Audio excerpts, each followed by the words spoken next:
ಓಂ ಶ್ರುತಿಸ್ಮೃತಿಪುರಾಣಾನಾಮಾಲಯಂ ಕರುಣಾಲಯಂ ಪಾದಂ ಶಂಕರಂ ಲೋಕಶಂಕರಂ ಭಜ ಗೋವಿಂದಂ ಗೋವಿಂದಂ ಭಜ ಮೂಢಮತೆ ಸಂಪ್ರಾಪ್ತೆ ಸನ್ನಿಹಿತೆ ಕಾಲೆ ನಹಿ ರಕ್ಷತಿ ಡುಕೃನ್ಕರಣೆ ಜನಯೌವನಗರ್ವಂ ಹರತಿ ನಿಮೇಷಾತ್ ಕಾಲಃ ಸರ್ವಂ ಮಾಯಾಮಯಮಿದಮಖಿಲಂ ಭೂತ್ವಾ ಬ್ರಹ್ಮಪದಂ ತ್ವಂ ಪ್ರವಿಶ ವಿದಿತ್ವಾ ದಿನಯಾಮಿನ್ಯೌ ಸಾಯಂ ಪ್ರಾತಃ ಶಿಶಿರವಸಂತೌ ಪುನರಾಯಾತಃ ಕಾಲಕ್ರೀಡತಿ ಗಚ್ಚತ್ಯಾಯುಃ ತದಪಿ ನ ಮುಂಚತಿ ಆಶಾವಾಯುಃ. ಇನ್ನೊಂದು ರೀಡಿಂಗ್ ಇದೆ, ದಿನಮಪಿ ರಜನಿ ಸಾಯಂ ಪ್ರಾತಃ ಅಂತ ಒಂದು ರೀಡಿಂಗ್ ಇದೆ, ಎರಡು same. So we will keep this. ದಿನಯಾಮಿನ್ಯೌ ಸಾಯಂ ಪ್ರಾತಃ ಶಿಶಿರವಸಂತೌ ಪುನರಾಯಾತಃ ಕಾಲಕ್ರೀಡತಿ ಗಚ್ಚತ್ಯಾಯುಃ ತದಪಿ ನ ಮುಂಚತಿ ಆಶಾವಾಯುಃ. ದಿನಯಾಮಿನ್ಯೌ ಸಾಯಂ ಪ್ರಾತಃ ಶಿಶಿರವಸಂತೌ ಪುನರಾಯಾತಃ ಕಾಲಕ್ರೀಡತಿ ಗಚ್ಚತ್ಯಾಯುಃ ತದಪಿ ನ ಮುಂಚತಿ ಆಶಾವಾಯುಃ. ಭಜ ಗೋವಿಂದಂ ಗೋವಿಂದಂ ಭಜ ಮೂಢಮತೆ ಸಂಪ್ರಾಪ್ತೆ ಸನ್ನಿಹಿತೆ ಕಾಲೆ ನಹಿ ರಕ್ಷತಿ ಡುಕೃನ್ಕರಣೆ ನಹಿ ರಕ್ಷತಿ ಡುಕೃನ್ಕರಣೆ. ಇದು 12ನೇ ಶ್ಲೋಕ. ಇದು 12ನೇ ಶ್ಲೋಕ. ಇಲ್ಲಿಗೆ ಏನಾಗುತ್ತೆ, ಈ ಶ್ಲೋಕವನ್ನು ನೋಡಿ ಮುಗಿಸಿದ ಮೇಲೆ ಶಂಕರಾಚಾರ್ಯರು ಹೇಳಿರುವಂತಹ ಮೋಹ ಮುದ್ಗರ ಅಥವಾ ಭಜಗೋವಿಂದಂ ಅಲ್ಲ, ಮೋಹ ಮುದ್ಗರ ಅಥವಾ ದ್ವಾದಶ ಮಂಜರಿಕ 12 ಹೂಗಳ ಗುಂಚು ಮುಗೀತು. ಏನು ಹೇಳ್ತಾರೆ ಇಲ್ಲಿ ಅಂದರೆ, ಆಸೆ ಏನೋ ಇಟ್ಕೊಳ್ತೀಯ, ಅದು ಸ್ವಲ್ಪ ಲಿಮಿಟೆಡಾಗಿ ಇಟ್ಕೊ ಅಂತಾರೆ. ಈ ಆಸೆ ಇರೋದು ಮನುಷ್ಯನ ಜನ್ಮಕ್ಕೆ ಸಹಜವೇ. ಪ್ರತಿಯೊಬ್ಬ ಜಂತುಗೂ ಆಸೆ ಇರಬೇಕು. ಶಂಕರಾಚಾರ್ಯರಿಗೂ ಆಸೆ ಇತ್ತು. ಮಠವನ್ನು ಸ್ಥಾಪನೆ ಮಾಡಬೇಕು, ಭಾಷ್ಯವನ್ನೆಲ್ಲ ರಚನೆ ಮಾಡಬೇಕು, ಪಂಚಾಯತನ ಪೂಜಾ ಪದ್ಧತಿಯನ್ನು ಕೊಡಬೇಕು, ಮತ್ತು ಅದ್ವೈತ ಸಿದ್ಧಾಂತಕ್ಕೆ ವಿರುದ್ಧ ಬಂದವ್ರನ್ನೆಲ್ಲ ವಾದದಲ್ಲಿ ಮಂಡನೆ ಮಾಡಿ ಗೆಲ್ಲಬೇಕು. ಅದೇ ವೇದಾನು ಅದೇ ಹೇಳ್ತಿರೋದು. ಇದೆಲ್ಲ ಆಸೆ ಇಲ್ಲ ಅಂತ ಹೇಗೆ ಸಾಧ್ಯ? ಆಸೆ ಪ್ರತಿಯೊಬ್ಬ ಮನುಷ್ಯನಿಗೂ ಬೇಕು, ಲಿಮಿಟೆಡ್ ಆಗಿರಬೇಕು ಅಂತ ಹೇಳ್ತಾರೆ. ಅದು ತೀರಾ ವಿಕೋಪಕ್ಕೆ ಹೋಗಿಬಿಟ್ರೆ ಒಂದಾದ್ಮೇಲೆ ಹೋದರೆ ಆಸೆಗೆ ಕೊನೆಯೇ ಇಲ್ಲ. ವಯಸ್ಸು ಹೋಗ್ತಾ ಇರುತ್ತೆ, ಆದರೆ ನಿನ್ನ ಆಸೆ ಇನ್ನೂ ಮುಗ್ದಿರಲ್ಲ. ನಾನು ಇದನ್ನು ಗಳಿಸ್ಲಿಲ್ವಲ್ವಾ ಅಂತ ಬೇಜಾರು ಮಾಡಿಕೊಂಡು ಅಯ್ಯೋ ಅಂದ್ಕೊಂಡು ತಿರ್ಗಿ ಮತ್ತೆ ಜನ್ಮ ತಗೊಳ್ತೀಯ. ಇದೊಂದು ಆಸೆಯನ್ನು ಪೂರೈಸೋದಕ್ಕೊಂದು ಜನ್ಮ, ಮತ್ತೆ ಇನ್ನು ಆ ಜನ್ಮದಲ್ಲಿ ಅದು ಬೇಕು ಇದು ಬೇಕು, ಮತ್ತೆ ಹೀಗೆ ಹೋಗ್ತಾನೆ ಇರುತ್ತೆ. ಕಾಲ ಹೋಗ್ತಾನೇ ಇದೆ. ಬೆಳಗ್ಗೆ ಆಯಿತು, ಮಧ್ಯಾಹ್ನ ಆಯಿತು, ಸಂಜೆ ಆಯಿತು, ರಾತ್ರಿ ಆಯಿತು, ದಿನಗಾಯಿತು, ಋತು ಆಯಿತು, ಸಂವತ್ಸರ ಆಯಿತು, ಅಯನ ಆಯಿತು, ಏನೋ ಒಂದು. ಆದರೆ ನಿನ್ನ ಆಸೆ ಮುಗಿತಾ? ಆಸೆ ಇರಬೇಕು. ಇದ್ದರೆ ಆಸೆ ಸಮಾಜಕ್ಕೆ ಒಳ್ಳೆಯದಾಗುವಂಥ ಆಸೆ ಇರಬೇಕು. ಹೇಗೆ ಶಂಕರಾಚಾರ್ಯರಿಗೆ ಒಂದು ಒಳ್ಳೆಯ ಆಸೆ ಇತ್ತು, ಸಮಾಜಕ್ಕೆ ಸಹಾಯ ಆಯಿತು. ವಿವೇಕಾನಂದರಿಗಿದ್ದಂಥ ಆಸೆ, ಸ್ವಾಮಿ ಚಿನ್ಮಯಾನಂದರಿಗಿದ್ದಂಥ ಆಸೆ. ಸ್ವಾಮಿ ಚಿನ್ಮಯಾನಂದರು ಅವತ್ತು ಗೀತಾಜ್ಞಾನ ಯಜ್ಞದ ಪ್ರಚಾರ ಮಾಡಿ ಚಿನ್ಮಯ ಮಿಷನ್ನ ಸ್ಥಾಪನೆ ಮಾಡಲಿಲ್ಲ ಅಂದರೆ ಇವತ್ತು ನಾವೆಲ್ಲ ಎಲ್ಲಿ? ಅವ್ರ ಹೆಸರು ಹೇಳಿಕೊಂಡೇ ನಾವೆಲ್ಲ ವೇದಾಂತವನ್ನು ಮಾತಾಡ್ತಾ ಇರೋದು ಅಲ್ವಾ? ಅವರು ಇಲ್ಲ, ನಾನು ಮದುವೆ ಮಾಡಿಕೊಂಡು ಇವಳನ್ನ ಇಷ್ಟಪಟ್ಟು ಇವಳಿಗೆಲ್ಲ ಒಡವೆ ಕೊಡಿಸಿ, ಏನು ಕೇಳ್ತಾಳೋ ಅದೆಲ್ಲ ಕೊಡಿಸಿ, 6 ಯಾರ್ಡ್ಸ್ ಸೀರೆ, 9 ಯಾರ್ಡ್ಸು, 10 ಯಾರ್ಡ್ಸು ಎಲ್ಲ ಕೊಡಿಸಿ, ಐ ವಾಂಟ್ ದಟ್ ಅದು ಕೇಳಿಬಿಟ್ಟಿದ್ರೆ ಚಿನ್ಮಯಾನಂದರು ಆಗ್ತಿದ್ರ ಅಲ್ವಾ? ವಿವೇಕಾನಂದರು ಅವರ ಮನೇಲಿರುವಂತಹ ಸಾಲವನ್ನೇ ತೀರಿಸಿ ಕೂತ್ಕೊಂಡ್ಬಿಟ್ಟಿದ್ರೆ, ಇಷ್ಟು ಲೋನ್ ಇದೆ, ಅಪ್ಪ ಹೋಗಿಬಿಟ್ಟಿದ್ರು, ಮಗಳಿಗೆ ತಂಗಿಗೆ ಮದುವೆ ಮಾಡಬೇಕಾಗಿತ್ತು, ಅದನ್ನೇ ಮಾಡ್ತಾ ಕೂತಿದ್ದಿದ್ರೆ ಅಷ್ಟೇ. ಇವಾಗ ಅಳಿನ ಜೊತೆ ಗಲಾಟೆ ಮಾಡ್ಕೊಂಡು ವಿವೇಕಾನಂದರು ನೀವು ಯಾಕೆ ಮಾಡಿದ್ರಿ, ಆಸ್ತಿಯ ವಿಚಾರ ಆಯಿತಾ ಹಂಗೆ ಕೇಳ್ತಾಯಿದ್ರು. ಈ ಥರ ಆಸೆಗಳು ಇಟ್ಕೊಳ್ಬೇಡ ಅಂತಿದ್ದಾರೆ ಈ ಶ್ಲೋಕದಲ್ಲಿ. May you not have family oriented desires. If you have a family oriented desires, that desire will never end. It will keep on coming. ಅವ್ರಿಗೆ ತೃಪ್ತಿ ಮಾಡಬೇಕು, ಇವ್ರಿಗೆ ತೃಪ್ತಿ ಮಾಡೋ ಅವ್ರಿಗೆ ಕೊನೆಯ ಒಂದು ಆಸೆ, ಅಯ್ಯೋ ನಾನು ಮಾಡಿಬಿಡ್ತೀನಿ ಅಂತಾಳು ಅಲ್ವಾ. ಅದು ಉಪಯೋಗಕ್ಕಿಲ್ಲ ಅಂತಾರೆ. ಯಾಕಂದರೆ ಕಾಲ ಹೋಗ್ತಾ ಇದೆ. ದಿನಯಾಮಿನ್ಯೌ ಸಾಯಂ ಪ್ರಾತಃ.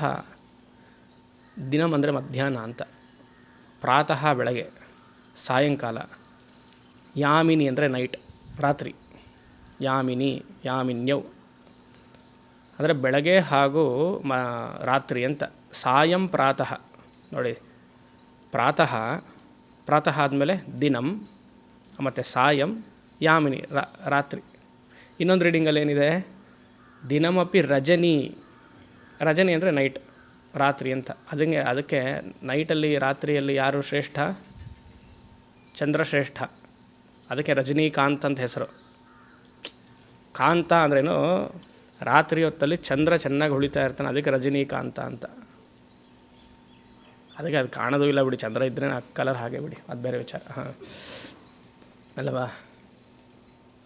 ಅದು ರಜನೀಕಾಂತ ಹಾಗೆ ಬರಬೇಕದು. ಹೆಸರು ನಾವು ಯಾಕೆ ಇಡ್ತೀವಿ ಅಂದರೆ ಇದಕ್ಕೋಸ್ಕರ, ಗೊತ್ತೇ ಇರಲ್ಲ ನಮಗೆ. ಆಯಿತು. ದಿನಯಾಮಿನ್ಯೌ ಸಾಯಂ ಪ್ರಾತಃ ಶಿಶಿರ ವಸಂತೌ ಪುನರಾಯಾತಃ. ಎಷ್ಟು ಸತಿ ಋತುಗಳು ಬಂದು ಹೊಟ್ಟೋಗಿದೆ. ಚೈತ್ರ ಮಾಸ ಬಂತು, ವೈಶಾಖ ಬರ್ತಾಯಿದೆ, ಇವಾಗ ಜ್ಯೇಷ್ಠ ಬರುತ್ತೆ, ಆಷಾಢ ಬರುತ್ತೆ. ಅಂದರೆ ಒಂದು ಋತುಗೆ 2 ಮಾಸಗಳು ಅಲ್ವಾ. 6 ಋತುಗಳು ಅಂದರೆ 2 ಮಾಸ ಅಂದರೆ 12 ತಿಂಗಳಾಯಿತು, 1 ವರ್ಷ ಆಯಿತು. ಗ್ರೀಷ್ಮ ಋತು ಬರುತ್ತೆ, ಹೇಮಂತ ಋತು ಬರುತ್ತೆ, ವರ್ಷ ಋತು ಬರುತ್ತೆ. ಇವರು ಚಳಿಗಾಲವನ್ನು ಹೇಳಿ ಶುರು ಮಾಡಿ ಸೆಕೆಗಾಲಕ್ಕೆ ತೊಗೊಂಡು ಬಂದರು. ಶಿಶಿರ ವಸಂತವು ಪುನರಾತ, ಅದಲ್ಲೆಲ್ಲ ಸೇರ್ಕೊಂಡ್ಬಿಡ್ತು ಅಂತ. ಶಿಶಿರ ವಸಂತವು ಪುನರಾಯಾತಃ. ಈಗ ವಸಂತ ಋತು ತಾನೇ ನಡೀತಾ ಇರೋದು. ಶಿಶಿರ ಅಂದ ತಕ್ಷಣ ಚಳಿ. ಶಿಶಿರ ವಸಂತವು ಪುನರಾಯಾತಃ. ಬರ್ತಾನೆ ಇದೆ. ಸೆಕೆ ಬರುತ್ತೆ, ಚಳಿ ಬರುತ್ತೆ, ಮಳೆ ಬರುತ್ತೆ, ಚಳಿ ಬರುತ್ತೆ, ಗಾಳಿ ಬರುತ್ತೆ. ಎಷ್ಟು ಸತಿ ಆಷಾಢ ಮಾಸ ಬಂದಿಲ್ಲ? ಹುಡ್ದಾಗಿಂದ ಎಷ್ಟು ಸತಿ ಆಷಾಢ ಮಾಸ ಬಂದಿಲ್ಲ? ಬರ್ತಾನೆ ಇದೆ. ಎಷ್ಟು ಸತಿ ಬಿಸಿಲು ಬಂದಿಲ್ಲ? ಆದರೂ ನಾವೇನು ಹೇಳ್ತೀವಿ, ಈ ವರ್ಷ ಇದ್ದಾಗ ಆ ಬಿಸಿಲಿಲ್ವಲ್ಲ. ಗೊತ್ತು ನಮಗೆ ಬಿಸಿಲು. It's very morning it self, ಏನು ಎವ್ರಿಡೇ ಮಾರ್ನಿಂಗ್ ಸೂರ್ಯ ಬರ್ತಾನೆ ಇದೆ. ಆದರೂ ನಾವೇ ಹೇಳ್ತೀವಲ್ಲ, ಮರ್ತೋಗ್ಬಿಟ್ಟಿರುತ್ತೆ ನಮಗೆ. ಹೋದ ವರ್ಷದ ಬಿಸಿಲು ಮರ್ತೋಗಿರುತ್ತೆ. ಹೇಗೆ ನೆನ್ನೆ ಹೇಳಿದ ಪಾಠ ಮರ್ತೋಯ್ತೋ, ಹೋದ ವರ್ಷದ ಬಿಸಿಲು ಮರ್ತು ಹೋಗಿರುತ್ತೆ. ಬರ್ತಾನೆ ಇದೆ. ಈ ಕಾಲ ಹೋಗ್ತಾನೇ ಇರುತ್ತೆ ಹೀಗೆ. ದಿನ ಬೆಳಗ್ಗೆ ಆಯಿತು, ಎದ್ವಿ, ಪೂಜೆ ಎಲ್ಲ ಮಾಡಿದ್ವಿ. ಇವಾಗ ನೋಡಿ, ಇನ್ನೊಂದು ಅರ್ಧ ಗಂಟೆಗೆ ಮಧ್ಯಾಹ್ನ ಆಗೋಯ್ತು. ಊಟ ಮಾಡ್ತೀವಿ, ಏನೋ ಸುಸ್ತು, ಕಾಲು ಸ್ವಲ್ಪ ರೆಸ್ಟ್ ಮಾಡ್ಕೊಳ್ತೀವಿ, ಸಾಯಂ ಸಂಧ್ಯಾ. ಮತ್ತು ಉಪಹಾರ ಮಾಡೋದು, ರಾತ್ರಿ ಡಿನ್ನರ್ ತೊಗೊಳ್ಳೋದು, ಮಲ್ಕೊಳ್ಳೋದು, ತಿರ್ಗಾ ಬೆಳಗ್ಗೆ. ಈ ಥರ ಆಗ್ತಾನೇ ಇದೆಯಲ್ವಾ. ಆಗ್ತಾನೇ ಇದೆ ಅಂದರೆ ಈ ಬ್ರಹ್ಮ ವಿಚಾರ ನೀನು ಮಾಡ್ತಾನೇ ಇಲ್ಲ. ಆಸೆಯನ್ನು ನೀನು ಕಮ್ಮಿ ಮಾಡ್ಕೋ. ಫ್ಯಾಮಿಲಿ ಓರಿಯೆಂಟೆಡ್ ಆಸೆಯನ್ನು ಕಮ್ಮಿ ಮಾಡ್ಕೋ.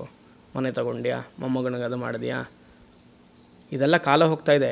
ದಿನಮಪಿ ರಜನಿ ಸಾಯಂ ಪ್ರಾತಃ ಶಿಶಿರ ವಸಂತವು ಪುನರಾಯಾತಃ ಕಾಲ ಕ್ರೀಡತಿ. ನೆನ್ನೆ ಇದ್ದಿದ್ದ ಕಾಲ ಇವತ್ತಿದೆಯಾ? ನೆನ್ನೆ ಇದ್ದಿದ್ದ ಸಮಯ ಇಲ್ವಲ್ಲ. ಕಾಲ ಕ್ರೀಡತಿ ಗಚ್ಚತಿ ಆಯುಹು. ಆಯುಸ್ ಹೋಗ್ತಾ ಇದೆ. ಇದು ಚೆನ್ನಾಗಿದೆ. ಕಾಲ ಆಟಾಡ್ತಿದೆಯಂತೆ, ಆಯಸ್ಸು ಹೋಗ್ತಿದೆಯಂತೆ. ಅಂದ್ರೇನೆ, ಪ್ರತಿನಿತ್ಯ ಆದಾಗ ಆಯಸ್ಸು ವೃದ್ಧಿ ಆಗ್ತಿದೆಯಾ, ಕ್ಷೀಣ ಆಗ್ತಿದೆಯಾ? ಕಾಲ ವೃದ್ಧಿ ಆಗ್ತಾ ಇದೆ ಅಂದರೆ ಹೋಗ್ತಾ ಇದೆ, ಆಯುಸ್ಸು ಕ್ಷೀಣ ಆಗ್ತಾ ಇದೆ. ಕಾಲ ಕ್ರೀಡತಿ ಗಚ್ಚತ್ಯಾಯೋ. ಇಷ್ಟಾದ್ರೂ ಆಸೆ ಬಂತು, ಆಸೆ ಹೋಯಿತು, ಸಾಕು ಅಂತ ನಿಂತೀಯಾ? ಇಲ್ಲ, ಮತ್ತೆ ಆಸೆ. ತದಪಿನ ಮುಂಚತಿ ಆಶಾವಾಯು. ನಿನ್ನ ಪ್ರಾಣ ಯಾಕಿದೆ ಗೊತ್ತಾ? ಆಸೆ ಅನ್ನುವಂತಹ ಪ್ರಾಣವನ್ನು ನೀನು ಇಟ್ಕೊಂಡಿರೋದ್ರಿಂದ ಹಾಗೆ ನಡೀತಾ ಇದೆ ಜೀವ. ತದಪಿನ ಮುಂಚತಿ. ಇಷ್ಟೆಲ್ಲ ಆದ್ರೂ ಇನ್ನೇ ನಿನ್ನ ಕೊನೆಯ ಸಮಯ ಬಂತು. ಆದರೂ ಪ್ರಾಣ ಯಾಕೆ ಉಳಿದಿದೆ? ಆಸೆ ಇರೋದರಿಂದ ಉಳಿದಿದೆ. ಈ ಆಸೆ ಯಾವಾಗ ಮುಕ್ತಾಯ ಆಗುತ್ತೆ? ಮುಂದಿನ ಜನಕ್ಕೆ ಮತ್ತೆ ಬರ್ತೀಯ. Trim your desires. ಡಿಸೈರ್ನ ಟ್ರಿಮ್ ಮಾಡಬೇಕು. ಹೇಗೆ ಕೂದಲು ಬರುತ್ತೋ, ಆಮೇಲೆ ಅದನ್ನು ವಪನ ಮಾಡಿಸ್ಕೊಳ್ತೀವೋ, ಇಲ್ಲ ಅದನ್ನು ಟ್ರಿಮ್ ಮಾಡ್ಕೊಳ್ತೀವೋ, ಹಾಗೆ ಪೂರ್ತಿ ಆಸೆ ಹೋಗಲ್ಲ. ಅದು ಸಮಾಜಕ್ಕೇನಾದ್ರು ಸಹಾಯ ಮಾಡಿಬಿಟ್ರೆ ಆಸೆ, ಆವಾಗದು ಯಶಸ್ಸು ಖಂಡಿತ. ವೈಯಕ್ತಿಕವಾಗಿರುವಂಥ ಆಸೆ ಜನ್ಮಕ್ಕೆ ಕಾರಣ.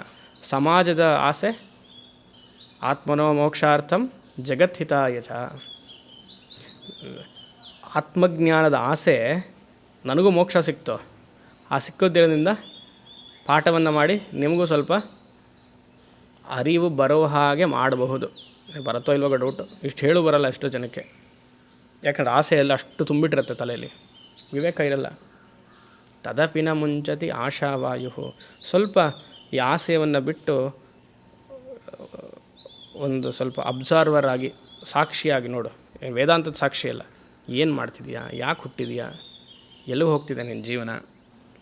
ಸೂರ್ಯ ಭರ್ತೃಹರಿ ಹೇಳಲ್ವ ಪ್ರಸಿದ್ಧವಾದ ಶ್ಲೋಕ, ಹಲವಾರು ಸತಿ ಹೇಳಿದ್ದೀನಲ್ಲ. ಆದಿತ್ಯಸ್ಯ ಗತಾಗತೈರ್ ಅಹರಹ ಸಂಕ್ಷೀಯತೆ ಜೀವಿತಂ. ಆಮೇಲೆ ವ್ಯಾಪಾರೈ ಬಹುಕಾರ್ಯ ಭಾರ್ಯ ಗುರುಭಿ ಕಾಲೋಪಿ ನ ಜ್ಞಾಯತೆ. ದೃಷ್ಟ್ವಾ ಜನ್ಮ ಜರಾ ವಿಪತ್ತಿ ಮರಣಂ ತ್ರಾಸಶ್ಚ ನೋತ್ಪದ್ಯತೆ. ಪೀತ್ವಾ ಮೋಹಮಯೀಂ ಪ್ರಮಾದ ಮದಿರಾಂ ಉನ್ಮತ್ತಭೂತಂ ಜಗತ್. 42-43ನೇ ಶ್ಲೋಕ ವೈರಾಗ್ಯ ಶತಕಂ. ಚೆನ್ನಾಗಿ ಬರ್ಕೊಳ್ಳಿ, ಅದು ಹಾಗೆ ಇರಲಿ. ಆದಿತ್ಯಸ್ಯ ಗತಾಗತೈರ್ ಆದಿತ್ಯಸ್ಯ ಗತಾಗತೈರ್ ಅಹರಹ. ಬೆಳಗ್ಗೆ ಸಂಜೆ ಆದಿತ್ಯ ಹುಟ್ಟಿದಂತೆ ಉದಯ ಆಯಿತು, ಅಸ್ತಮ ಆಯಿತು. ಆದಿತ್ಯಸ್ಯ ಗತಾಗತೈರ್ ಅಹರಹ ಸಂಕ್ಷೀಯತೆ ಜೀವಿತಂ. ಕಾಲಕ್ರೀಡತಿ ಗಚ್ಚತ್ಯಾಯುಗೆ. ಇದು ಜೀವನ ಪ್ರತಿನಿತ್ಯ ಕ್ಷೀಣಿಸ್ತಾ ಹೋಗ್ತಾ ಇದೆ. ನೆನ್ನೆ ಇರುವಂತಹ ಶರೀರ ಮನಸ್ಸು ಇವತ್ತಿಲ್ವಲ್ಲ, ಒಂದು ದಿವಸ ಔಟ್. ಸಂಕ್ಷೀಯತೆ ಜೀವಿತಂ. ಆದರೆ ಇವನು ಮನಸ್ಸನ್ನು ಒಳಮುಖವಾಗಿ ಮಾಡಿಕೊಂಡೇ ಇಲ್ಲ. ಭಜಗೋವಿಂದಮ್ಮನ ಪ್ರಾರ್ಥನೆ ಇಲ್ಲ. ವ್ಯಾಪಾರೈ ಬಹುಕಾರ್ಯ ಭಾರ ಗುರುಭಿ ಕಾಲೋಪಿ ನ ಜ್ಞಾಯತೆ. ಇವತ್ತು ಅಲ್ಲಿ ಇನ್ವೆಸ್ಟ್ ಮಾಡೋದನ್ನ, ಇವತ್ತು ಅಲ್ಲಿ ಬಂದೆ, ಫೋನ್ ಬಂದೆ, ಬರ್ತೀನಿ ಅಲ್ಲ, ನಾಳೆ ಅದು ಡೀಲು. ವ್ಯಾಪಾರೈ ಬಹುಕಾರ್ಯ ಭಾರ ಗುರುಭಿ ಕಾಲೋಪಿ ನ ಜ್ಞಾಯತೆ. ಎಲ್ಲರೂ ಇವನ ಜೊತೆಗಿರೋರೇ ಜನ ಹುಟ್ಟಿದ್ರು ಸತ್ರು, ಇವನು ಮಾತ್ರ ಹಾಗೆ ಇರ್ತಾನೆ ಅಂತ. ದೃಷ್ಟ್ವಾ ಜನ್ಮ ಜರಾ ವಿಪತ್ತಿ ಮರಣಂ ತ್ರಾಸಶ್ಚನೋತ್ಪದ್ಯತೆ. ಇವನಿಗೆ ಭಯನೇ ಬರ್ತಾಯಿಲ್ಲ, ನಾನು ಒಂದು ದಿವಸ ಸಾಯ್ತೀನಿ, ಆದಷ್ಟು ಬೇಗ ಪುಣ್ಯ ಸಂಪಾದನೆ ಮಾಡಿಕೊಂಡು ಶರೀರದಿಂದ ಜೀವ ಹೋಗೋದು ಒಳಗಡೆ ನೆಮ್ಮದಿಯಾಗಿ ಹೋಗಲಿ ಅಂತ ಇವನಿಗೆ ಮನಸ್ಸೇ ಬರಲ್ವಂತೆ. ನೋಡ್ತಿರ್ತಾನೆ, ದೃಷ್ಟ್ವಾ ಜನ್ಮ ಜರಾ ವಿಪತ್ತಿ ಮರಣಂ ತ್ರಾಸಶ್ಚನೋತ್ಪದ್ಯತೆ. ಯಾಕೆ ಇವನಿಗೆ ಅದು ಭಯ ಬರ್ತಾಯಿಲ್ಲ? ಇವನು ಹೆಂಡವನ್ನು ಕುಡಿದಿದ್ದಾನೆ. ಎಂಥ ಹೆಂಡ ಕುಡಿದಿದ್ದಾನೆ ಅಂದರೆ ಮೋಹದ ಹೆಂಡ ಕುಡಿದಿದ್ದಾನಂತೆ. He has drunk not normal whisky. ಅದಕ್ಕಿಂತ ದೊಡ್ಡ ವಿಸ್ಕಿ ಯಾವುದು ಅಂತಂದರೆ ಮೋಹ ಹೆಂಡ. ಪೀತ್ವಾ ಮೋಹಮಯೀಂ ಪ್ರಮಾದ ಮದಿರಾಂ ಉನ್ಮತ್ತಭೂತಂ ಜಗತ್. ನೀವು ಸತ್ಸಂಗದಲ್ಲಿಲ್ಲ ಅಂದರೆ, ವ್ಯವಹಾರಕ್ಕೆ ಹೋದ್ರಿ ಅಂದರೆ ಎಲ್ಲರೂ ಕುಡ್ದಿರೋರೆ. ಅವರೆಲ್ಲ ಏನು ಹೇಳ್ತಾರೆ ನಿಮಗೆ? ಅದು ಮಾಡು, ಅದು ಕಟ್ಸೋ, ಇದು ಮಾಡು, ಅದು ಮಾಡು, ಬಾರೋ ಹೋಗೋಣ, ಇದು ತೊಗೊಂಡು ಬಾರೋ, ಅದು ತೊಗೊಂಡು ಬಾ, ಸಾಕಪ್ಪ ತೊಗೊಂಡು ಬಂದಿರೋ, ಸುಮ್ಮನೆ ಇರೋ, ಕಣ್ಮುಚ್ಚು, ಧ್ಯಾನ ಮಾಡು ಅಂದರೆ ಅವರೆಲ್ಲ ನಮ್ಮ ನೋಡಿ ಏನು ಹೇಳ್ತಾರೆ? ಹುಚ್ಚ, ಚಿಕ್ಕ ವಯಸ್ಸಲ್ಲೇ ಚೆನ್ನಾಗಿ ಸಂಪಾದನೆ ಮಾಡಿ ಒಳ್ಳೆ ಬಟ್ಟೆ ಹಾಕ್ಕೊಂಡು ಆರಾಮಾಗಿ ತಿಂಡಿ ತಿನಿಸುಗಳು ತಿಂದ್ಕೊಂಡು ಹೆಂಡತಿ ಜೊತೆನೋ ಗಂಡನ ಜೊತೆನೋ ಚೆನ್ನಾಗಿ ಜೀವನ ಮಾಡೋದು ಬಿಟ್ಟು ಅರ್ಥಕಾಮದಲ್ಲಿ ಅದ್ಬಿಟ್ಟು ಇದೇನೋ ದೇವರು ಅದು ಇದು ಅಲ್ಲ ಅಂದ್ಕೊಂಡಿರ್ತಾರೆ. ಏನಪ್ಪ ಈ ಮಕ್ಕಳು, ಯಾರೋ ಈ ಸ್ವಾಮಿಗಳೇ ಸರಿಯಿಲ್ಲ, ಇವ್ರನ್ನೆಲ್ಲ ಹಿಡ್ಕೊಂಡು ಒಂಥರ ಏನು ಮಾಡ್ತಾಯಿದ್ದಾರೆ, ಅವ್ರ ಸ್ವಾಮಿಗಳು ಹೋಗಿ ಹೇಳಬೇಕು ಅಷ್ಟು ಅಂತ ಬರ್ತಾರೆ ಎಲ್ಲರೂ. ಏನು ಬಂದರೂ ಅಷ್ಟೇ, ಏನೂ ಮಾಡೋಕ್ಕಾಗಲ್ಲ. ಯಾಕಂದ್ರೆ ಪ್ರಾರಬ್ಧ ಕರ್ಮ ಯಾರಿಗೂ ಏನು ಮಾಡೋಕ್ಕಾಗಲ್ಲ ಅಲ್ವ. 3 ಕಾಸಿಗೆ ಉಪಯೋಗ ಇಲ್ಲ ಈ ಥರ ಮಾತು. ಈ ಮಾತಲ್ಲ, ಯಾರು ಈ ಥರ ಹಿಂದಿನ ಮಾತು ಹೇಳಿದ್ನಲ್ಲ ಅದು. ಆಮೇಲೆ ಹೌದಾ ನೀವು ಹೇಳಿದೇನು ಉಪಯೋಗ ಇಲ್ವಾ ಅಂದ್ಬಿಡ್ಬೇಡಿ, ಇಷ್ಟೊತ್ತಿಂದ ಹೇಳ್ತಾ ಇದ್ದೀನಿ. ಆಮೇಲೆ ಅರ್ಥಕಾಮದ ಮಾತು ಉಪಯೋಗಕ್ಕಿಲ್ಲ ಅಂತ ಅರ್ಥ. ಆ ರೀತಿಯಾಗಿ ನಮಗೆ ಭಯನೇ ಇಲ್ಲ. ಜನ್ಮ ಹೋಗ್ತಾನೇ ಇದೆ, ಏನೋ ಒಂದು ಅಜೆಂಡಾ ಹಾಕ್ತಾನೇ ಇದ್ದೀವಿ, ಒಂದಾದ್ಮೇಲೆ ಒಂದು ಅಜೆಂಡಾ, ಅದು ಮಾಡೋಣ ಇದು ಮಾಡೋಣ ಅಂತ. ಇನ್ನೊಂದಲ್ಲಿ ಹೇಳ್ತಾರೆ, ಅದು ಬರ್ತಾರೆ, ಚೆನ್ನಾಗಿದೆ. ನಾನು ಆಸೆಯಿಂದ ಹೋದೆ, ಆಸೆಯನ್ನು ಈಡೇರಿಸ್ಕೊಳ್ಳೋಣ ಅಂತ ಹೋದೆ, ಆದರೆ ನಾನು ಈಡೇರಿಸಿದ್ನ ನನ್ನನ್ನೇ ಆಸೆ ಈಡೇರಿಸ್ಬಿಡ್ತಾ. ಉಲ್ಟಾ. ಭೋಗ ನ ಭುಕ್ತ ವಯಮೇವ ಭುಕ್ತ. 7ನೇ ಶ್ಲೋಕ ವೈರಾಗ್ಯ ಶತಕಂ. ಭೋಗ ನ ಭುಕ್ತ ವಯಮೇವ ಭುಕ್ತ. ಕಾಫಿ ಪ್ರತಿನಿತ್ಯ ಕುಡಿಬೇಕು ಅನ್ಸತ್ತೆ. ಕಾಫಿನೋ ಟೀನೋ ಏನೋ ಜ್ಯೂಸೋ ಒಂದು ಇಟ್ಕೊಳ್ಳಿ, ಅದು ಅಭ್ಯಾಸ ಆಗಿಬಿಟ್ರೆ ನಾವು ಕುಡಿದು ಪ್ರತಿನಿತ್ಯ ಆ ಸಮಯಕ್ಕೊಂದು ಅಲಾರಾಮ್ ಹೊಡಿಯುತ್ತೆ ಮನಸ್ಸಲ್ಲಿ, ಕಾಫಿ ಕುಡಿಬೇಕು ಹಾಗೆ ಅಂತ. ನಾವು ಕಾಫಿ ಕುಡಿತಿದ್ದೀವ? ಕಾಫಿ ನಮ್ಮನ್ನು ಕುಡಿತಿದೆಯಾ? ಶ್ಲೋಕ ಹೇಳೋದದೆ. ಭೋಗಾನ ಭುಕ್ತ ವಯಮೇವ ಭುಕ್ತ. ಭೋಗದ ಹಿಂದೆ ನಾನು ಹೋಗಿ ಆ ಭೋಗವನ್ನು ಈಡೇರಿಸ್ಕೊಳ್ಳೋಣ ಅಂತ ಹೋದೆ. ಆ ಪ್ರೋಸೆಸ್ಸಲ್ಲಿ ನಾನೇ ಇಲ್ಲದೇ ಇರೋ ಥರ ಆಗ್ಬಿಟ್ಟೆ. Coffee has drunk me. I am not drinking coffee. Coffee has drunk me because that desire is pulling, coffee is pulling me to eat, drink. Means what? Coffee has drunk me. I am not drunk coffee or tea, whatever it is. Bhogana bhukta vayameva bhuktaha ತಪೋನಯಾತ ವಯಮೇವ ತಪ್ತಾಹ. ತಪಸ್ಸನ್ನು ಮಾಡಿ ಏನೋ ಗೊತ್ತಿಲ್ಲ ಪಾಪವನ್ನೆಲ್ಲ ಮಾಡಿರ್ತೀನಿ, ಆ ಪಂಚಾಗ್ನಿ ವಿದ್ಯಾನ ತಪಸ್ಸು ಮಾಡಿ, ಶಾಖ ಅಲ್ವ, ತಪಸ್ಸು ಮಾಡಿ ಆ ಪಾಪವನ್ನೆಲ್ಲ ಹೋಗಿಸ್ತೀನಿ ಅಂತ ಅಲ್ಲಿ ಕೂತಿರ್ತೀನಿ. ಏನಾಗುತ್ತೆ? ವಯಮೇವ ತಪ್ತಾಹ, ನನ್ನನ್ನೇ ಸುಟ್ಬಿಡುತ್ತದು. ನಾನು ತಪಸ್ಸನ್ನು ಮಾಡಿ ಪಾಪವನ್ನು ಸುಡೋಣ ಅಂತಿರಲಿ, ನನ್ನನ್ನೇ ಸುಟ್ಬಿಡುತ್ತದು. ಕಾಲೋನಯಾತ ವಯಮೇವ ಯಾತಾಹ, ನಾಳೆ ಮಾಡೋಣ ಅಷ್ಟರಲ್ಲಿ ಕಾಲನೇ ಇರಲ್ಲ. ಕಾಲ ಜೊತೆ ಸೇರ್ಕೊಂಬಿಟ್ಟಿರ್ತೀನಿ ನಾನು. ತೃಷ್ಣಾನ ಜೀರ್ಣ ವಯಮೇವ ಜೀರ್ಣ, ಆಸೆಯನ್ನು ನಾಳೆ ಮುಗಿಸ್ತೀನಿ ಅನ್ನೋ ಅಷ್ಟರಲ್ಲಿ ಆಸೆ ನನ್ನ ಮುಗಿಸ್ಬಿಟ್ಟಿರ್ತಪ್ಪ. ನೀನು ಆಸೆಯಿಂದ ಯಾಕೆ ಹೋಗ್ತೀಯ? ಯೋಚನೆ ಮಾಡಿ. ಇದರಿಂದ ಏನಾಗುತ್ತೆ? ಹಲವಾರು ಆಸೆಗಳು, ಒಂದು ಆಸೆ ಈಡೇರಲಿಲ್ಲ ಅಂತ ಹಲವಾರು ಆಸೆಗಳು ಉಟ್ಕೊಳ್ಳುತ್ತೆ. ಆವಾಗ ನಾವು ಧರ್ಮದಿಂದ ಮಾಡೋದನ್ನೆಲ್ಲ ಅಧರ್ಮಕ್ಕೆ ಹುಡುಕಕ್ಕೆ ಹೋಗ್ತೀನಿ. ಆವಾಗ ಆಸುರಿ ಸಂಪತ್ತು ಬೆಳೆಯುತ್ತೆ ನಮಗೆ. ವೈಯಕ್ತಿಕವಾದ ಆಸೆ ಹೇಳ್ತಾ ಇದ್ದೀನಿ. ಸಾಮಾಜಿಕವಾಗಿ ಮೋಕ್ಷದ ಆಸೆ ಆಗಲಿ, ಧರ್ಮದ ಚಿಂತನೆ ಆಗಲಿ, ಅದು ಬಂಧನ ಕೊಡಲ್ಲ. ಈ ಶ್ಲೋಕ ವೈಯಕ್ತಿಕವಾದ ಆಸೆಯನ್ನು ಟಾರ್ಗೆಟ್ ಮಾಡ್ತಿದೆ. ಈ ಶ್ಲೋಕ ಕಾಲ ಹೋಗ್ತಾ ಇದೆ, ಆದರೆ ಇನ್ನೂ ಒಳಗಡೆ ಬಂದಿಲ್ವಲ್ಲ, ಏನೋ ಅಚೀವ್ ಮಾಡಬೇಕು ಅಂದ್ಕೊಂಡಿದೆಯಲ್ಲ, ಪುರುಷಾರ್ಥ ಏನು ಉಪಯೋಗ? ಆ ರೀತಿಯಾಗಿ ಯಾವಾಗ ಆಸುರಿ ಸಂಪತ್ತು ಬರುತ್ತೋ ನಾವು ಬೇರೆ ಬೇರೆ ರೀತಿಯಾಗಿ ಅದು ಆಸೆಯನ್ನು ಪೂರೈಸ್ಕೊಳ್ಳೋಕೆ ಹೋಗ್ತೀವಿ. ಅದನ್ನೇ ತಾನೇ ಕೃಷ್ಣ 16ನೇ ಅಧ್ಯಾಯದಲ್ಲಿ ಹೇಳ್ತಾನೆ, ದೈವಾಸುರ ಸಂಪದ್ ವಿಭಾಗ ಯೋಗ. ಅದರಲ್ಲಿ ಒಂದು ಶ್ಲೋಕ ಹೇಳ್ತಾನೆ 16ನೇ ಅಧ್ಯಾಯದಲ್ಲಿ, ನನ್ನ ಪ್ರಕಾರ 11-12ನೇ ಮಂತ್ರ. ಆಶಾಪಾಶ ಶತೈರ್ಬದ್ಧ ಕಾಮಕ್ರೋಧ ಪರಾಯಣ ಈಹಂತೆ ಕಾಮಭೋಗಾರ್ಥಂ ಅನ್ಯಾಯೇನಾರ್ಥ ಸಂಚಯ. ಎಷ್ಟು ಚೆನ್ನಾಗಿದೆ ನೋಡಿ ಅದು. 12-11 ಅದೇ ಕರೆಕ್ಟ್. ಆಶಾಪಾಶ ಶತೈರ್ಬದ್ಧ, ನೂರಾರು ಆಸೆಗಳನ್ನ ಇಟ್ಕೊಂಡಿದ್ದಾನಂತೆ, ಹಾಗೆ ಮಾಡಬೇಕು ಹೀಗೆ ಮಾಡಬೇಕು ಅಂತ. ಅದರಿಂದ ಏನಾಗುತ್ತೆ? ತೀರಿಸೋಕ್ಕಾಗಲಿಲ್ಲ ಅಂದರೆ ಕಾಮಕ್ರೋಧ ಪರಾಯಣ, ಬೇಕೇ ಬೇಕು ಗಲಾಟೆ ಮಾಡಿ ಅಮ್ಮನಿಗೆ ಹೇಳಿ ನಾನು ಇವಳನ್ನೇ ಮದುವೆ ಆಗಬೇಕು, ಏನಾದರೂ ಆಗಲಿ ಅಲ್ವಾ, ಇವಳನ್ನೇ ಆಗ್ಬೇಕು ನಾನು, ಬೇಡಪ್ಪ ಆಮೇಲೆ ಬಂದರೆ ಕಷ್ಟ ಕಣಯ್ಯ. ಇಲ್ಲ, ಕಾಮಕ್ರೋಧ ಪರಾಯಣ ಈಹಂತೆ ಕಾಮಭೋಗಾರ್ಥಂ, ಅದನ್ನು ಅನುಭವಿಸಬೇಕು ಅಂತ ಅನ್ಯಾಯೇನ ಸಂಚಯನ, ಹಲವಾರು ತಪ್ಪು ಕೆಲಸ ಮಾಡಿ ಆ ಪೊರಳನ್ನ, ಅದು ವಸ್ತುವನ್ನು ತಗೊಳ್ತಾನೆ. ಇದೇ ಧರ್ಮದ ವಿಚಾರ ಬರಲಿ, ಮೋಕ್ಷದ ವಿಚಾರ ಬರಲಿ, ಎಷ್ಟು ಆಸೆನೇ ಇಲ್ಲ. ಮೋಕ್ಷ ಒಂದೇ ಆಸೆ, ಅದನ್ನೇ ಗಳಿಸ್ಬೇಕು. ಅದು ಗಳಿಸ್ಬೇಕು ಅಂದರೆ ಏನು ಮಾಡಬೇಕು?